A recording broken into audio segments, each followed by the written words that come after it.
And so who are these people behind the scenes doing the manipulating? Well, that's what I really go through in my book, The Deep State, the Invisible Government Behind the Scenes. And I identify, and there's a lot more than we have time to identify. There's a lot more than I had space to identify in the book. But I identify a network of organizations, not just in the United States, but around the world. I start off with the above ground ones. You've got things like the Council on Foreign Relations, right? Very, very powerful organization.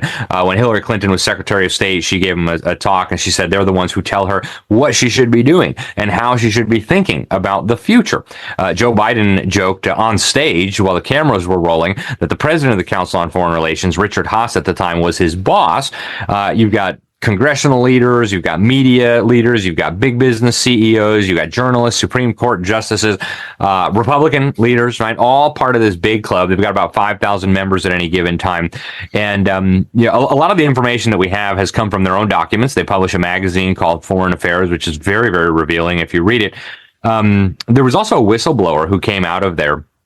Admiral Chester Ward. He spent 16 years as a member of the CFR and then defected. And he wrote a book with Phyllis Schlafly. I actually have a copy behind me. It's called Kissinger on the Couch. And it is so powerful what they're exposing. He says that this is basically a cabal dedicated to undermining American sovereignty and building an all-powerful one-world government. He says this sentiment is pervasive throughout the membership. He says if you want to know the policy of the U.S. government a few years in advance, all you got to do is read their magazine, Foreign Affairs. He said there's no term in the English language that they hate more than America first. I mean, this was written decades ago, long before Donald Trump came on the scene.